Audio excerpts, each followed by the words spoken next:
Hello दोस्तों, स्वागत है आप लोग का अपना YouTube channel RK study centre में। दोस्त, आज की इस वीडियो में किसका भाई आप लोग को भाई बताने वाला है केमिस्ट्री। केमिस्ट्री के लिए वीडियो नंबर दोस्त 3 है और चैप्टर का नाम है 1, 2, 3 से मिलाकर मैंने ऑब्जेक्टिव तैयार किया है। और ये ना वेरी वेरी इंपॉर्टेंट है। जितना भी मैं इस ऑब्जेक्टिव को लिखा हूँ वो बिहार बोर्ड द्वारा पूछा गया है।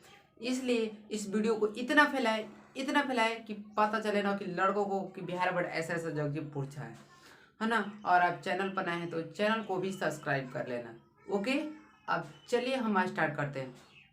यहाँ पर उन्हें पूछ रखते हैं मानव रक्त का पीएच मान होता है। मतलब मानव रक्त जो हम लोग का ब्लड होता है ना, खून खून तो ये हम बताना है कि इसका रक्त कितना होता है, उसका पीएच मान का कितना होता है, रक्त का पीएच मान कितना होता है। तो ए में दिया है 6.5, ए में दिया है 6.5, बी में दिया है 7.0, सी में दिया है 7.4, सी में 7.4 और डी में दिया है जी 8.2, डी में दिया है 8.2। तो मानव रक्त का पीएच मान होता है दोस्त, कितना होता है 7.4। तो राइट आंसर होगा 7.4। ये देखिए 2018 में पूछा है। इसलिए मैं बार बार कहता हूँ रिवीजन में डिवीजन है। क्या जी, रिवीजन में डिवीजन है। और 2 महीना टाइम है तो सब लोग क्या आपको रिवीजन करना है। हाँ, आप तो फिर से अब किताब तो नहीं पढ़ सकते हैं लाइन बाय लाइन, नहीं। अब आप याद करने का पारी है, अब रिवीजन करने का पारी है। 2 महीने बचा है, इसलिए खूब जितना हो सके जितना को अपने क्वेश्चन को रिवाइज कीजिए, यही आप लोगों को फायदा देगा ओके एग्जाम में। ओके, अब दें शुद्ध जल। भाई शुद्ध जल का पीएच मान होता है, शुद्ध जल का पीएच मान कितना होता है। ए बोला ए, मान ए बोला ए, अच्छा। बी बोला 4, सी बोला 3 और डी बोला 7। तो देखिए शुद्ध जल कर है ना, तो शुद्ध जल ना अम्लीय है ना क्षारीय है, इन दोनों को क्रिया कराइएगा। तो मतलब इन दोनों के जो बीच होता है, जिसमें स्केल देखते हैं ये स्केल, तो यहाँ पर 7 होता है, यहाँ पर 16, यहाँ 14, यहाँ पर 0। तो ये मतलब ये ही पूछ रहा है ना कि शुद्ध जल का पीएच मान इधर से कम है तो अम्लीय बोलते हैं, इस साथ से ज्यादा जाए तो क्षारीय। तो ये भी आप लोगों को फायदा के लिए मैं बता दूं, कभी कभी पूछता है कि अम्लीय विलेन का मान कितना होते हैं, तो आपको बताना है 7 से कम। मतलब 1 से लेकर ना 0 से लेकर 6 तक के बीच होगा वो अम्लीय, 7 हो जाएगा तो उदासीन या शुद्ध जल। मतलब उदासीन भी विलीन का मान 7 होता है, या शुद्ध जल कहेगा तो भी 7, ये 7 ले 8 मतलब 8 से 14 तक होगा, उसको क्षारीय बोलते हैं।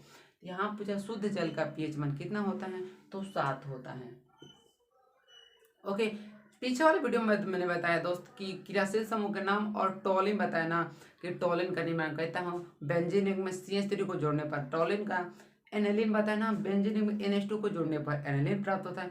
फिनोल, तो भाई 2000 क्वेश्चन में पूछा था फिनोल वाला कि बेंजीन रिंग के ऊपर बेंजीन रिंग के कपार पर क्या जोड़ेंगे, OH मतलब अल्कोहल को जोड़ने पर फिनोल प्राप्त होता है।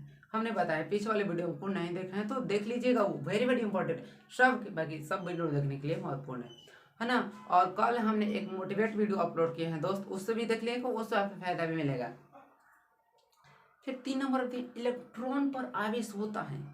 इलेक्ट्रॉन इलेक्ट्रॉन अच्छा, जब इलेक्ट्रॉन जब ई जब कोई धारा प्रवाहित होती है ना, जब ये मान लीजिए यहाँ से तार को जोड़ेंगे तो जब ब्लॉक में तार देंगे तो धारा प्रवाहित हो, वो धारा की इलेक्ट्रॉन का प्रवाह होता है। मतलब इलेक्ट्रॉन की प्रवाह की दर को क्या कहते हैं, धारा बोलते हैं। वो बता इलेक्ट्रॉन को ई से सूचित करते हैं, मतलब ई से डिनोट करते हैं ना इलेक्ट्रॉन को। वो पूछते हैं कि उस पर आवेश कितना होता है। ई में दिया 4.8 मल्टीप्लाई में इंटू 10 के पावर -10। बी में दिया है 1.6 गुणा 10 के पावर -19 कूलम। सी से होता है कूलम, सी से कूलम होता है। सी में दिया 1.6 गुणा 10 के पावर -18 और डी में दिया 4.8 गुणा 10 के पावर +10। ये क्या हो गया, इलेक्ट्रॉन का मात्रा क्या होता है कूलम। इलेक्ट्रॉन का मात्रा क्या होता है कूलम। एगो यहाँ से ऑब्जेक्टिव बना, दूसरा ऑब्जेक्टिव पूछता है ना कि इलेक्ट्रॉन पर आवेश होता है, तो होता है 1.6, क्या होता है 1.6 इंटू 10 की पावर -19 कूलम। तो राइट आंसर होगा। ओके, नहीं डरने का, रिवीजन करने का।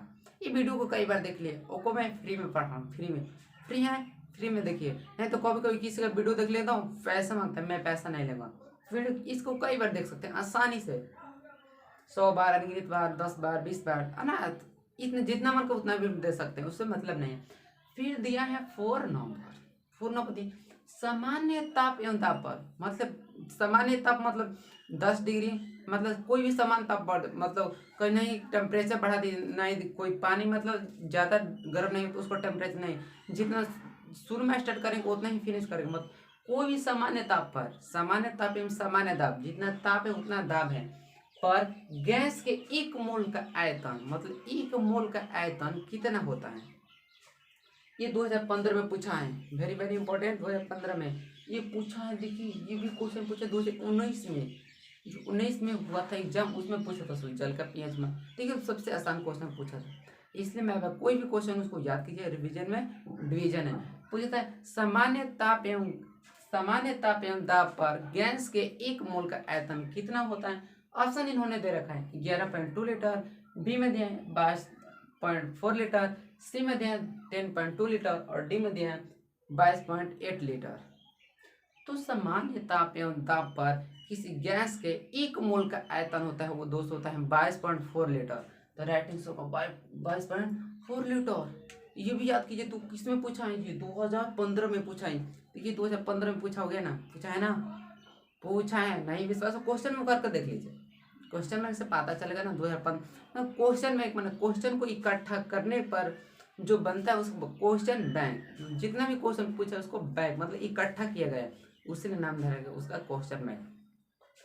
कोई भी प्रॉब्लम दी उसको समस्या का हल निकालिए तब नहीं। कोई मैथ बनाता है, मान लो कोई 11th या 12th में कोई एक बार मैथ बनाता है फेंक देता है, नहीं ऐसा मैथ थोड़ा बनता है, नहीं बनता है। बुक का सहारा लीजिए, मोबाइल का सहारा लीजिए, टीचर से किस अपने ग्रुप बनाइए, ग्रुप में लड़कों को बांटिए।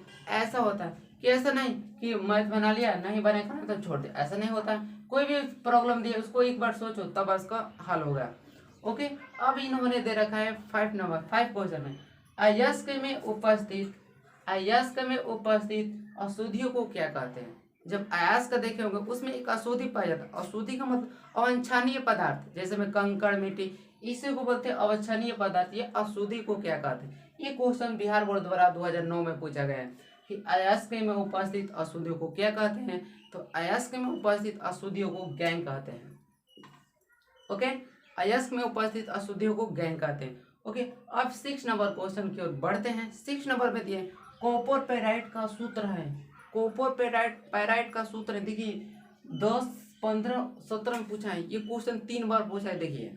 हाँ, तो कॉपर पेराइट का सूत्र होता है, ए में दिया CuFeS, ए में दिया CuFeS, बी में इन्होंने दे रखा है CuFeS2, सी में दिया है Cu2S और डी में दिया है तो Cu2FeS2। तो कॉपर पेराइट का सूत्र होता है CuFeS2। तो राइट आंसर CuFeS2। कॉपर पेराइट का सूत्र होता है CuFeS2 और अयस्क में उपस्थित अशुद्धियों को क्या कहते हैं, तो गैंग कहते हैं। ओके, अब एक और क्वेश्चन बताएं 7 नंबर। एल्युमिनियम का अयस्क है, 15-16 में पूछा है। एल्युमिनियम का भाई अयस्क क्या नाम है, तो एल्युमिनियम का अयस्क है। ए में दिया बॉक्साइट, ये बोल बॉक्साइट है ना, बी बोला हीमाटाइट, सी बोला जिंक, अच्छा डी बोला सभी। भाई इसमें से बोल रहा है ना मैं, ए भी सही है, बी भी सही है, सी भी सही। ऐसा थोड़ी होता है, ऐसा नहीं होता है। तो एल्युमिनियम का अयस्क है वो है बॉक्साइट, एल्युमिनियम का अयस्क है बॉक्साइट। राइट आंसर होगा बॉक्साइट। कैल्शियम का पूछेगा तो जिप्सम, लोहा का पूछेगा तो हीमाटाइट, मैग्नेटाइट, सिडराइट, मतलब 3 होता है। और कॉपर को पूछेगा तो जिंक ब्लेड, जिंकाइट, कैलेवन। तो ये आज सर्वप्रथम तो 7 क्वेश्चन था। तो आप कमेंट में बताइएगा कि ये वीडियो कैसा लगा। अब मिलेगा नेक्स्ट वीडियो में। थैंक्स फॉर वॉचिंग एंड जय हिंद जय भारत।